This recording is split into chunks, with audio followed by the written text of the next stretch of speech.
ঈদে কিংবা বিশেষ কোনো আয়োজনে এই ধরনের নাস্তাগুলো কিন্তু অনেক বেশি পছন্দ হয় কিংবা এই ধরনের নাস্তা বানালে কিন্তু পরিবারের সবাই বেশি খুশি হয়। তো আজকে হচ্ছে আমি যেটা বানাবো সেটা হচ্ছে চিকেন রেশমি কাবাব। তো এটা বানানোর জন্য এখানে আমি চিকেন নিয়েছি কিছু, যে চিকেনের বুকের মাংসটা নিয়েছি। এখানে ছোট, ছোট কিছু কিউব পাতলা করে কেটে নিয়েছি। তারপর হচ্ছে এগুলো আমি ব্লেন্ডারে দিয়ে দিব। এরপর হচ্ছে পেঁয়াজ কুচি, রসুন কুচি, ধনিয়া পাতা আর কাঁচামরিচ একটা। তারপর হচ্ছে দিয়ে দিব চিলি ফ্লেক্স। তারপর দিয়ে দিচ্ছি এখানে আদা রসুন বাটা। তারপর এখানে দিচ্ছি গরম মসলা গুঁড়া আর হচ্ছে টালা জিরা গুঁড়া আর লবণ। এই সামান্য কিছু ঘরে থাকা উপকরণ দিয়েই কিন্তু আজকে আমি খুব মজার একটা নাস্তা নাস্তা তৈরি করব, মানে আইটেম তৈরি করব। তারপর এগুলো সব ব্লেন্ডার করে একটা বাটিতে নিয়ে নিয়েছি। আর এখন হচ্ছে এখানে আমি একটা বাঁশের কঞ্চি নিয়ে নিচ্ছি। আমার বাসায় ছিল এটা, তো আমি এটা নিয়ে নিচ্ছি। এটাকে এভাবে করে করার জন্য আরকি। তো আপনারা কিন্তু চাইলে যে ফয়েল পেপার আছে, সেই ফয়েল পেপার দিয়েও করতে পারেন। আবার চাইলে অন্য কোনো এরকম কাবাব স্টিক দিয়েও কিন্তু করতে পারেন।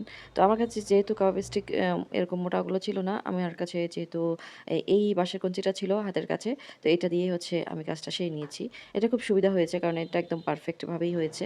তো এদিক দিয়ে হচ্ছে আমি এটা যখন হয়েছে তখন আমি এভাবে ঘুরিয়ে, ঘুরিয়ে এটাকে বাহির করে নিয়েছি। তারপর হচ্ছে এটা আমি একটা, একটা করে সবগুলো বানিয়ে নিয়েছি। আর এটা খুব সুবিধা আমার কাছে মনে হয়েছে এই বাঁশের কঞ্চিটা দিয়ে বানাতে। তো এই তো আমার হচ্ছে সবগুলো এখন রেডি। এখন হচ্ছে আমি এগুলো আ বাটার আগে হচ্ছে হাঁড়িতে দিয়েছিলাম, ফ্রাই প্যানে দিয়ে গলিয়ে নিয়ে এরপর হচ্ছে এগুলো এখন আমি একটা, একটা করে দিয়ে দিচ্ছি।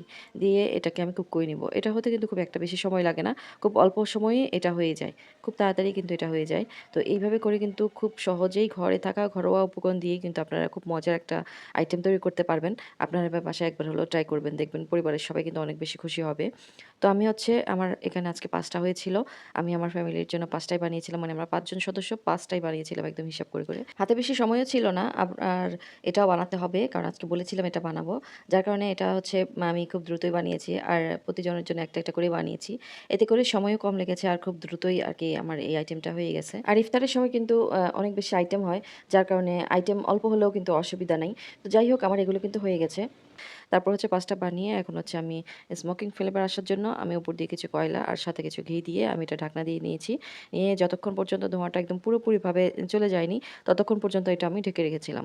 এটাতে খুব সুন্দর একটা ফ্লেভার আসছে। মানে এটার এই ফ্লেভারটার কারণে এই কাবাবটার টেস্টটা আরো দ্বিগুণ বেড়ে গেছে। এইভাবে করে কিন্তু দিলে খুবই মজা লাগে। খুব মানে একদম পারফেক্ট দোকানের মতোই হয় কাবাবটা। দোকানের স্বাদ পেতে গেলে কিন্তু এই কাবাবগুলো বানাতে বা যেকোনো কাবাব বানাতেই কিন্তু ২ টা জিনিস ফলো করতে হয়। একটা হচ্ছে আপনার বাটার ভিতরে এটা ফ্রাই করবেন। আর সেকেন্ড হচ্ছে এভাবে স্মোকিং ফ্লেভারটা দিবেন। দেখবেন একদম হচ্ছে দোকানের মতোই আপনি স্বাদ পাবেন, ঘ্রাণ পাবেন। মানে সবকিছু একদম পারফেক্ট দোকানের মতোই হবে। তো আমি হচ্ছে আমার এগুলো রেডি হয়ে গেছে। উপর দিয়ে কিছু পুদিনা পাতা গার্নিশ করে দিয়েছি। আমার এই কাবাবগুলো কিন্তু একদম পারফেক্ট হয়েছিল দোকানের মতোই।